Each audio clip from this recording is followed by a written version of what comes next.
Why did the United States attack Libya, Iraq, Afghanistan, and Yemen? Why are U.S. operatives helping to destabilize Syria? And why is the United States government so intent on taking down Iran, in spite of the fact that Iran has not attacked any country since 1798? And what's next? What are we headed for? When you look at the current trajectory that we're on, it doesn't make any sense at all if you evaluate it based on what we're taught in school. And it doesn't make any sense if you base your worldview on the propaganda that the mainstream media tries to pass off as news. But it makes perfect sense once you know the real motives of the powers that be.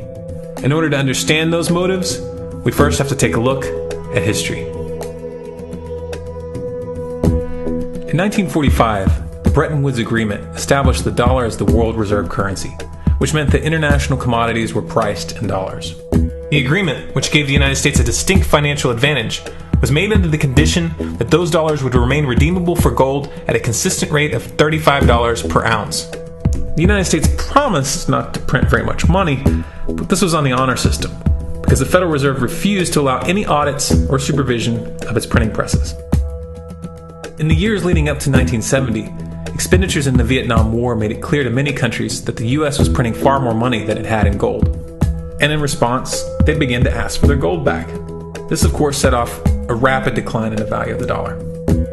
The situation climaxed in 1971 when France attempted to withdraw its gold and Nixon refused. On August 15th, he made the following announcement. I have directed the Secretary of the Treasury to take the action necessary to defend the dollar against the speculators. I have directed Secretary Connally to suspend temporarily the convertibility of the dollar into gold or other reserve assets, except in amounts and conditions determined to be in the interest of monetary stability and in the best interest of the United States. This was obviously not a temporary suspension, as he claimed, but rather a permanent default. And for the rest of the world who had entrusted the United States with their gold, it was outright theft. In 1973, President Nixon asked King Faisal of Saudi Arabia to accept only U.S. dollars as payment for oil and to invest any excess profits in U.S. Treasury bonds, notes, and bills. In return, Nixon offered military protection for Saudi oil fields. The same offer was extended to each of the world's key oil-producing countries, and by 1975, every member of OPEC had agreed to only sell their oil in U.S. dollars. The act of moving the dollar off of gold and tying it to foreign oil instantly forced every oil-importing country in the world to start maintaining a constant supply of Federal Reserve paper.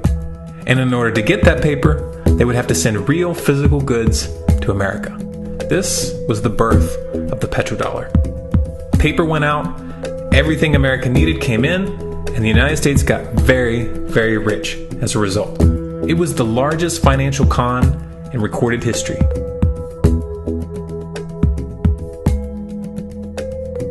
The arms race of the Cold War was a game of poker.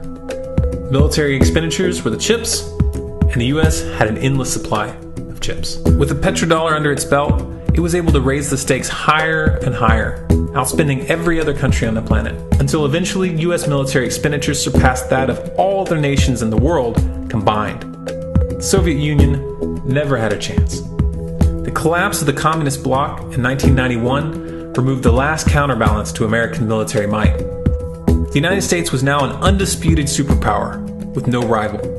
Many hoped that this would mark the beginning of a new era of peace and stability. Unfortunately, there were those in high places who had other ideas.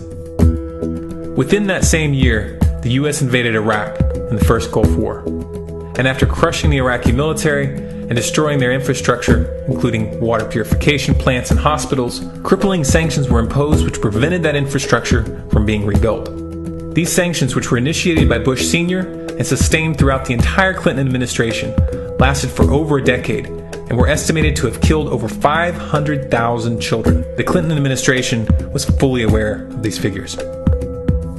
We have heard that 500,000 children have died. I mean, that's more children than died in Hiroshima. And you know, is the price worth it? I think this is a very hard choice, but we think the price is worth it. Miss Albright, what exactly was it that was worth killing 500,000 kids for? In November of 2000, Iraq began selling its oil exclusively in euros. This was a direct attack on the dollar and on U.S. financial dominance, and it wasn't going to be tolerated. In response, the U.S. government, with the assistance of the mainstream media, began to build up a massive propaganda campaign claiming that Iraq had weapons of mass destruction and was planning to use them. In 2003, the U.S. invaded, and once they had control of the country, oil sales were immediately switched back to dollars. This is particularly notable due to the fact that switching back to the dollar meant a 15 to 20% loss in revenue due to the euro's higher value. It doesn't make any sense at all unless you take the petrodollar into account. So I came back to see him a few weeks later, and by that time we were bombing in Afghanistan. I said, "Are we still going to war with Iraq?" And he said, "Oh, it's worse than that."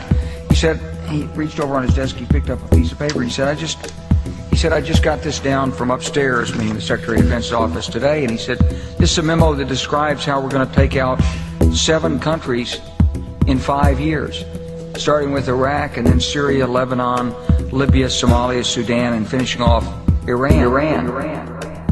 Let's take a look at the events of the past decade and see if you see a pattern. In Libya, Gaddafi was in the process of organizing a bloc of African countries to create a gold-based currency called the dinar, which they intended to use to replace the dollar in that region.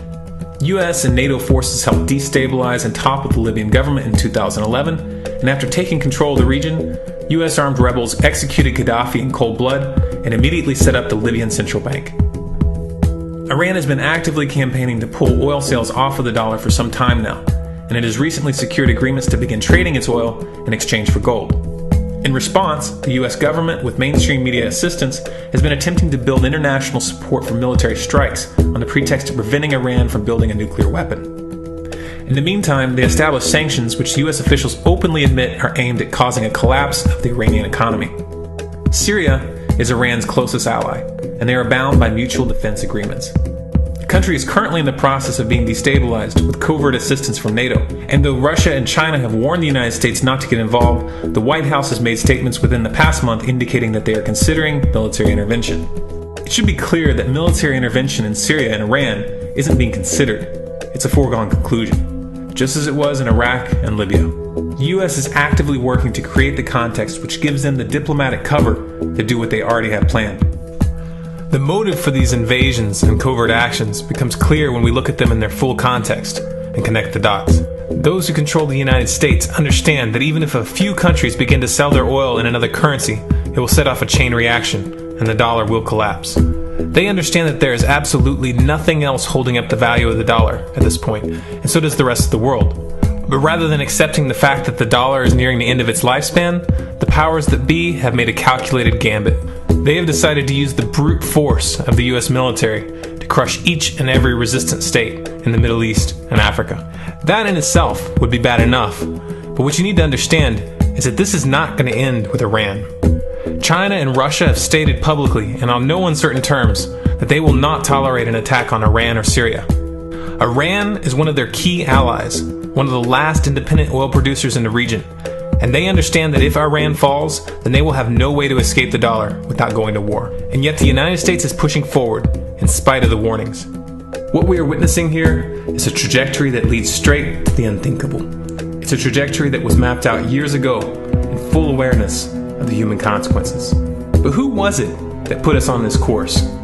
What kind of psychopath is willing to intentionally set off a global conflict that will lead to millions of deaths just to protect the value of a paper currency? It obviously isn't the president.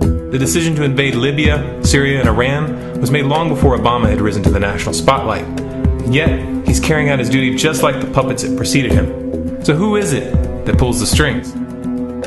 Often the best answer to questions like this are found by asking another question. Qui bono? Who benefits? Obviously, those who have the power to print the dollar out of thin air have the most to lose if the dollar were to fall. And since 1913, that power has been held by the Federal Reserve. The Federal Reserve is a private entity owned by a conglomerate of the most powerful banks in the world. And the men who control those banks are the ones who pull the strings. To them, this is just a game. Your life and the lives of those you love are just pawns on their chessboard. And like a spoiled 4-year-old who tips the board onto the floor when they start to lose, the powers that be are willing to start World War III to keep control of the global financial system. Remember that when these wars extend and accelerate. Remember that when your son or your neighbor's son comes back home in a flag-draped coffin. Remember that when they point the finger at the new boogeyman. Because the madmen who are running this show will take this as far as you allow them to. So how much time do we have left? It's a question I hear constantly, but it's the wrong question. Asking how much time we have left is a passive posture. It's the attitude of a prisoner who's waiting to be taken out to a ditch and shot in the back of the head. What are our chances? Can we change course? Also the wrong question. The odds don't matter anymore.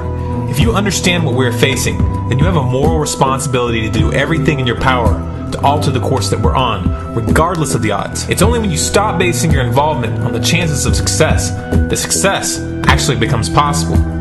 To strip the ill-begotten power from the financial elites and to bring these criminal cartels to justice will require nothing less than a revolution. The government is not going to save us. The government is completely infiltrated and corrupt to the core. Looking to them for a solution at this point is utterly naive. There are 3 stages of revolution, and they are sequential. Stage 1 is already underway. Stage 1 is the ideological resistance. In this stage, we have to actively work to wake up as many people as possible about what is happening and the direction we're headed. All revolutions originate from a shift in the mindset of the population, and no other meaningful resistance is possible without it. Success in this stage of the game can be measured by the contagion of ideas. When an idea reaches critical mass, it begins to spread on its own and seeps into all levels of society.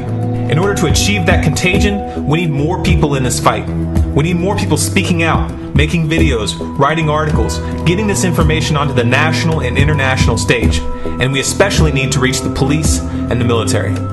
Stage 2 is civil disobedience, also known as nonviolent resistance. In this stage, you put your money where your mouth is, or more accurately, you withhold your money and your obedience from the government, and you do everything in your power to bring the gears of the state to a halt. Practiced in mass, this method alone is often enough to bring a regime to its knees.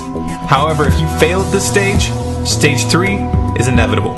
Stage 3 is direct physical resistance. Direct physical resistance is the last resort, and it should be avoided and delayed as long as possible. And it should only be invoked after all other options have been thoroughly exhausted. There are those who talk tough and claim that they will resist when the time comes. But what those people fail to realize is that if you are inactive during the first 2 stages and save your efforts for the last resistance, then you will fail. When the Nazis were moving door to door, dragging people out of their homes in Germany, that was the time to fight back physically.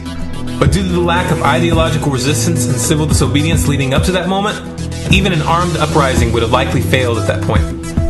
An armed uprising can only succeed if the people have established an attitude of active resistance. And active resistance is only possible after their minds have broken free from the mainstream propaganda. If you want to fight back, it's now or never. You're not going to get another chance, and the stakes are far higher than they were in Nazi Germany.